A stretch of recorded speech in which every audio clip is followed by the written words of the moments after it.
Hi everyone, welcome to Dr. Vicky Writes. I'm Vicky. Nobody actually calls me Dr. Vicky, but I do have a PhD, and in this video I will be talking about how to schedule all of the main tasks that you will need to do to complete your dissertation or thesis. So this video covers the third objective of the course. You can find the course syllabus in the video description below. Before we dive in, I want you to think about what you might already know about scheduling all of the main tasks that you'll need to do, and about what you feel like you still need to learn, or any worries and concerns that you have around this topic. I recommend taking a minute to jot down the first few things that come to mind. Let's say you're doing your undergrad dissertation. You probably have 12 weeks, i.e. a semester, to do it in. That's usually also the case with a master's dissertation project, although you do it over summer usually. So this is how I would structure your time around its completion. I'd spend the first week doing your literature review. Then I'd spend the next week writing that up. Then I would spend 2 weeks on gathering your data and sorting it out. If it's primary data you need, so that's the type you've got to gather yourself, or getting access to it and sorting it out if it's secondary data that you need. Then I'd spend 4 weeks analysing your data while simultaneously writing up the methods and the results, which I'll talk about in a video further on in the series.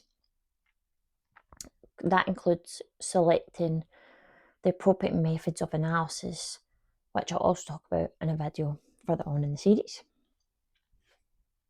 Then I'd spend 2 weeks editing your methods and results so that they're up to the required format and standard. Then I'd spend 2 weeks writing up your discussion, and then that would leave you a week spare at the end in case you still need to finish everything up, like editing your reference list so that it looks professional and neat, etc., which is easy but time consuming. If you're watching this and you happen to be doing a PhD, the same applies, but to a longer period of time. So usually about 3 years as opposed to 3 months. And let's say that you only work for 42 weeks of the year on your project. So you're taking like 10 weeks off. Instead of your periods of time for each task being, as with a dissertation, 1 week, 1 week, 2 weeks, 4 weeks, 2 weeks, 1 week, 1 week,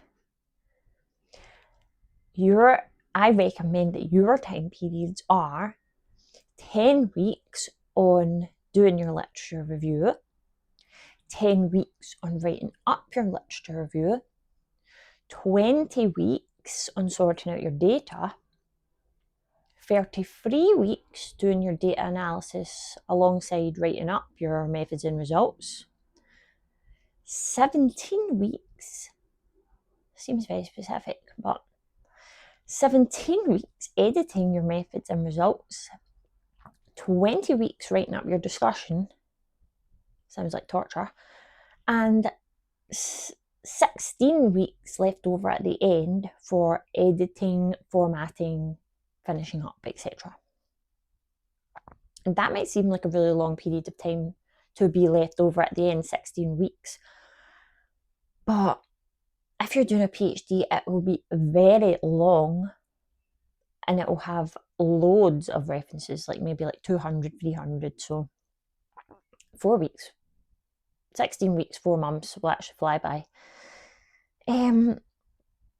So the key to all this scheduling is to finish the specific task for whatever time period you're in and just move on. So don't let tasks drag into like the next scheduled time period. Because like there's no point in having a perfect lit review, for example, if that's all you end up with at the end to hand in.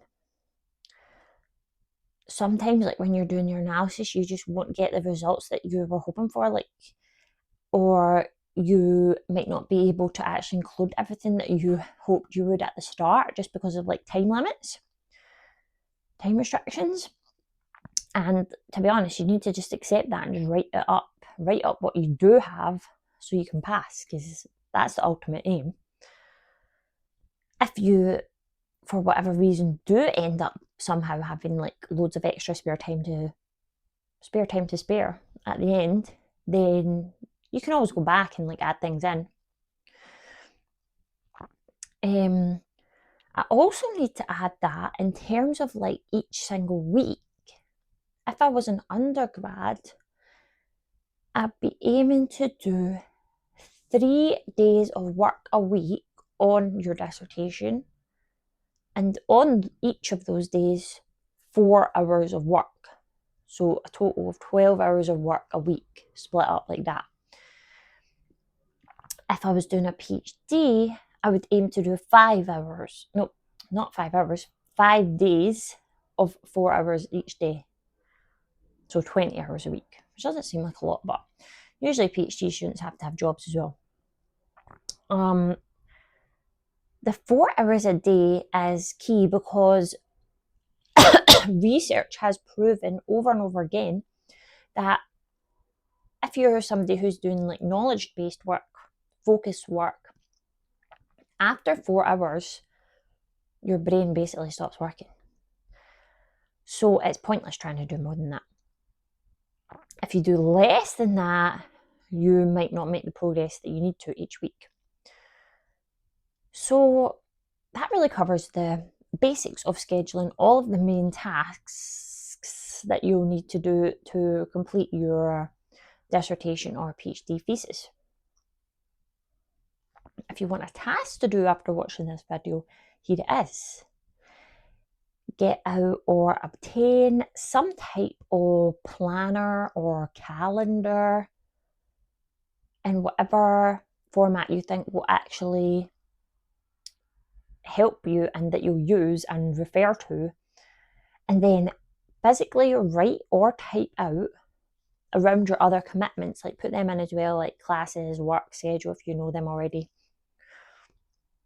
when you can fit in each 4 hour a day block of work on your dissertation or thesis, and what you work on in that block, and more specifically like what you'll finish by the end of that week or time period. Maybe not more specifically, maybe more importantly, I should have said there. My planner of choice is a Scribbles That Matters planner, because I love a very clean white page and a dot grid. But I know a lot of people don't like using planners at all, pen planners, like prefer to do it on their phone or whatever. That's fine. Whatever works for you. If you don't know your exact future schedule, like it's too far in advance to know that kind of stuff, like what classes or what work schedule you have, just roughly pencil it in. And then if you've kind of got a note of that in there, when it comes to nearer the time, you can firm up your schedule more once you know more.